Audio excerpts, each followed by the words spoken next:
Oh, yes, of course. Hi, everybody. I'm sicdev-pilnup on the network, also known as Kenny Rowe. Hopefully you know that name too. But I'm the founder of the Dalton Collective. I just want to kind of put that out there ahead of time. This was the first group-owned star on the network, just to kind of relate this to the last talk as it's relevant. We have some ideas about what it means to create star value. So if you ever want to check us out, we're hanging out at the Hacker House on Wednesdays at 1 p.m. So feel free to jump by and you can see what we're all about there. But also, I'm the founder of a new group that's being launched this week called Oct2 Ventures. And Oct2 Ventures is a venture DAO focusing specifically on Urbit companies and Urbit projects that are building on Urbit. And there'll be more details about that coming up. But in my presentation today, I wanted to talk about a larger kind of historical perspective, how I see Urbit fitting into sort of the larger context of society, and present possibly it's kind of a new metaphor to describing Urbit to normal folks. So let me get some. I do have some slides. I promise I do. At some point here. Okay, just a minute here. How's everybody doing? Good? So this is my first time to Wyoming. I don't know about you, but I'm digging the vibe. I forgot my cowboy hat. Sorry. We'll get you one. Okay, good. But I definitely think there's some... the place that we're in, specifically Wyoming, is doing some pretty great stuff in general. So wanted to shout out to all the great people that are doing some really awesome work here in Wyoming, and a lot of things that I'm really excited to see. And I think maybe even kind of jive with some of this presentation here. So Jeffersonianism, let's start there. So in the early days of the United States, and I'm going to be focusing mostly on the US now because that's really what I'm most familiar with. We had two kind of competing structures to organize society. We had a Jeffersonian model and a Hamiltonian model. And so the Hamiltonian model was really more about, it's a stronger central government. So the federal government is much more in control of how the states operate. A bit of a looser interpretation of the Constitution to give more flexibility and centralization, as well as financial centralization, ultimately culminating in something like a central bank, right? However, on the other side of this, we have the Jeffersonian model, which is it's smaller, self-run farms, interconnected on a sort of a state level, strong states' rights, strict interpretation of the Constitution, and regional monetary authorities. So this is and that's all kind of held together with a couple things. So you need strong property rights, you need civil rights, and you need a decent level of education and mobility in order to create these networks. And this is the sort of the birthplace of the United States is sort of baked into this dichotomy here. And then something else we notice about history in general, right, is that it has this sort of cyclical nature to it. Right? There's like this wheel of time, and we've all seen this quote from Mark Twain that history doesn't typically like repeat, but it does certainly rhyme. And I want to put forward that this is something that we see in the past. We see this throughout many different cultures, the rise and fall of boom and bust, and that this happens on a somewhat regular pattern in a somewhat regular schedule. So again, kind of focusing on the United States as an example. During, we have a sort of crisis period during the formation of the country and the revolution, and then again at the Civil War, and then again at World War II. Cycle tends to repeat. And then what are some of the kind of characteristics of these cycles, right? So the first is here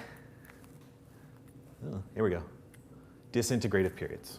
All right, what are the sort of characteristics of these times? Well, we have too many people at the top, right? There's too many people vying for too few positions of power. Really, and you can see this sort of even today in like just the massive explosion of student debt. Okay, where did this come from, right? The acquisition of a higher education degree has become almost like the citizenship of the country. And so we have to pour as many resources as we can to acquiring one of these degrees. Otherwise, it becomes very difficult to get a good job, right?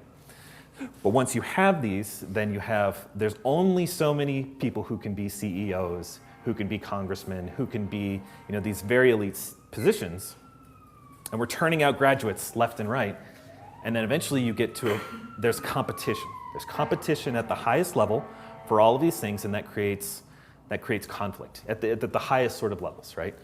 And then what that ends up happening is, because of this competition, the elites in a society, or the top of that echelon, they start to need to adopt different strategies to preserve their position, right? This is not, they're just following their incentives. This is not necessarily like an evil thing. The elites are not, we need elites. We need people who are very good at their job, that can coordinate things, these kinds of things.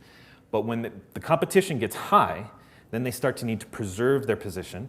So they turn those institutions towards themselves, and then they start to create this sort of cycle by which the rich tend to get richer.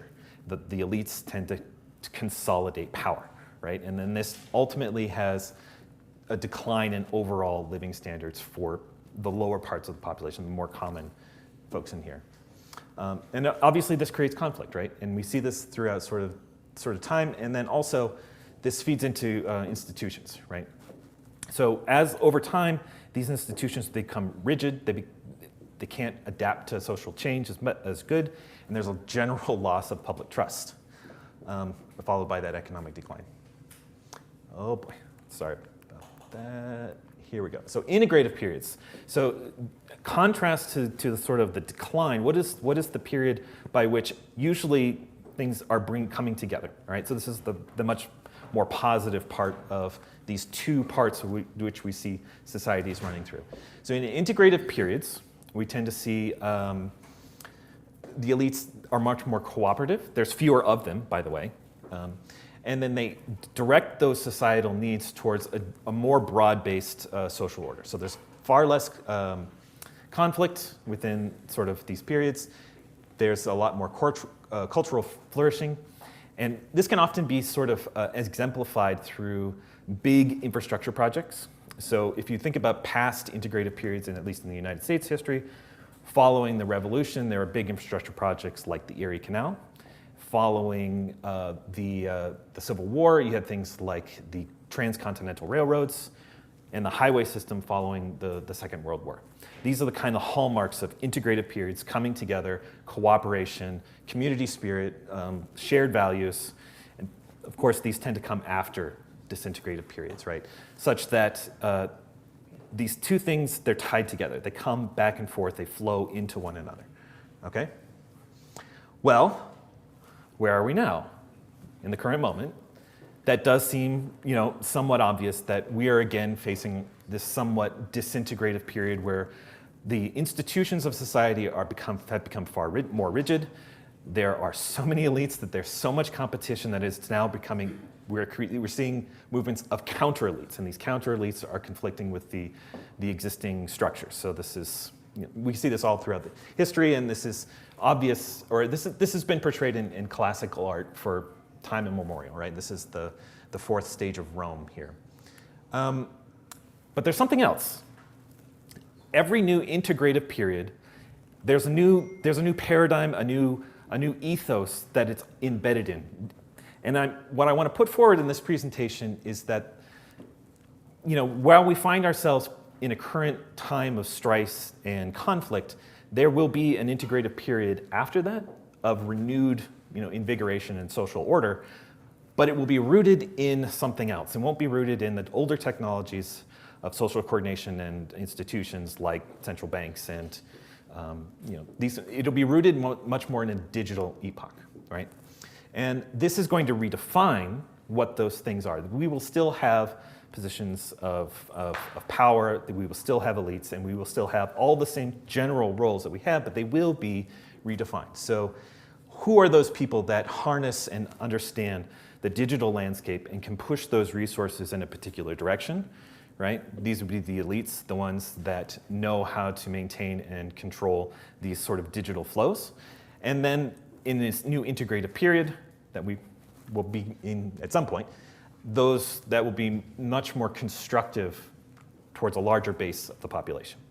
And then more specifically, I think Urbit plays a critical role in this. Not only Urbit, but projects like this. And what I mean by that is it creates, there's an opportunity in both times. So in the disintegrative time in the period that we kind of find ourselves now, this is something like a personal and communal moat. And when I'm using the word moat here, it's sort of like, around a castle, that's protection. That's a barrier. That's a thing that you can use in order to protect yourself and or your community. And in the future, Urbit will be the infrastructure, the thing that it is itself. So Urbit is not only the compass, but it's sort of the territory in which this digital epoch is going to grow and kind of find its full manifestation. So Urbit is this place where your digital existence becomes a real place, an actual place that you have. And this is the critical part of this is because Urbit provides ownership over computation, over communications, over commerce. This is the core building block, the foundation by which we can build a newer kind of, or a society that when it does come together and we finally get out of this period that we're in now, Urbit is going to be the thing, or things like it, right? Like where personal sovereignty is maintained, where you can act in peer-to-peer functions, create communities that can define their own values, that can interact on their own terms, and then interconnect with other communities. And I mean, I'm a perfect example of this. I find deep-rooted connection in Urbit, in the communities. That's really the reason I stick around, is because it's basically all you guys, right? But it also offers me these other things that I can't get other places, which is like the communications that it's directly, I'm under that control, right? I have a lot of agency that I normally wouldn't have. And we have yet to see that manifest in real practical usefulness, but I think that's where we're headed, right? So this is like, what can Urbit do for me as a business? Similar to Neil's talk, what might these different things manifest into at some point? And what can we build together? So we have these periods of kind of disintegration and integration, and they kind of tend to repeat themselves, all right? We're currently finding ourselves in a sort of disintegrative period, but we will get to another place in which we're building something new. And I don't know how long this is going to take, right? No, I don't think anybody does. But it's sort of like this valley, right? So we're running down this, and there's only so much variation between the highs and the lows here. And when we come to the edge of that valley, it's like a flat plane. And when we come to this point, after whatever will be, small changes in the environment will determine the course of the next integrative period. And I don't want to make any pronouncements about specifics, but I do think that flat plane is the digital plane. It's the thing that is the most relevant to our lives, even though it's building on top of much higher layers. And the things that are likely to gravitate or pull the society into a new integrative phase are personal and communal tools that allow them, in a sort of digital Jeffersonian paradigm, interconnect with each other in ways that are peer-to-peer, that can build in networks together. So I just wanted to finish with some fantastic art that I think also sort of captures some of the zeitgeist of this. That actually, thanks to Minderfold in here, he's prolific in this net. And if you haven't seen some of this stuff, the group is called Urb Art. Highly recommend checking that out. And so Urbit's role in this remains to be seen, but I think it will serve a critical piece of the landscape, and this is something that we build together. This is something that is currently not fully defined, so there's a great deal of opportunity. There's a lot of things to be built, and there's a lot of opportunity. So with that, thank you very much.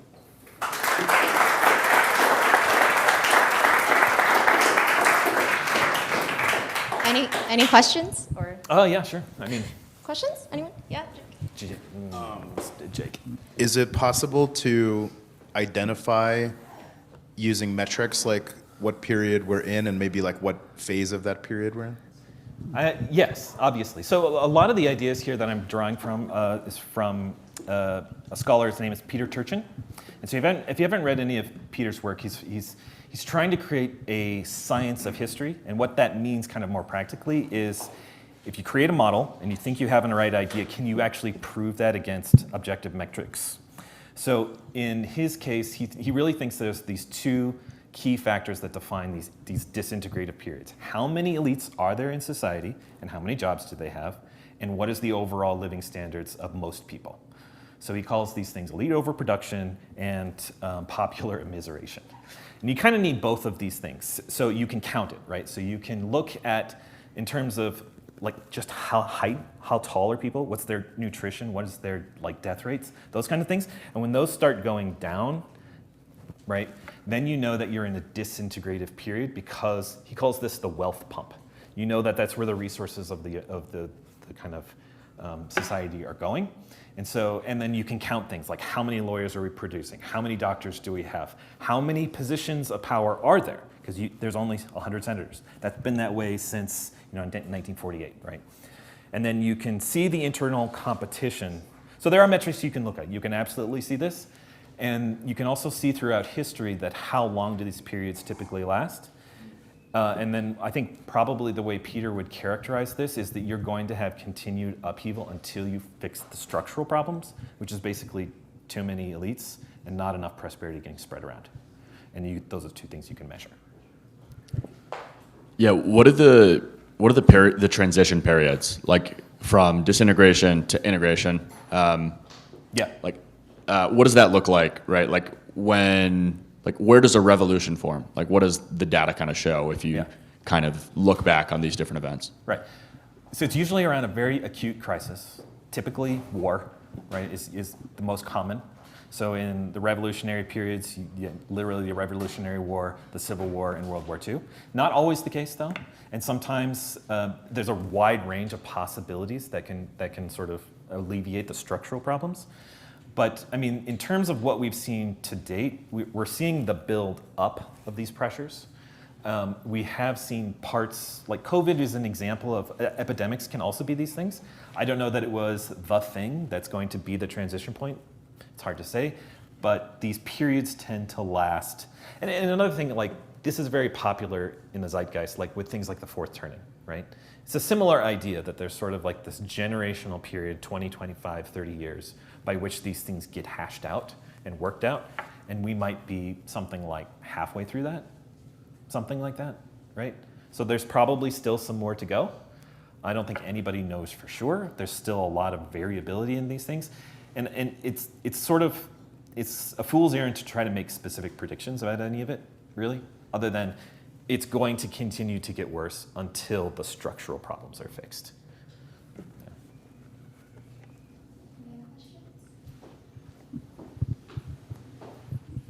Yeah, I'd just like to ask about a part of the Jeffersonianism that didn't come up so much, which is education and Jeffersonian values. And I think a Jeffersonian would say that a lot of those come from the inherent position of the yeoman farmer, the independent citizen, the small business owner, etc. Mm-hmm. But as we're building these Jeffersonian affordances for a new era, how do we take the values of digital Jeffersonianism that we see in this room and in the Urbit community and spread that out so that people use those affordances and it becomes a virtuous cycle?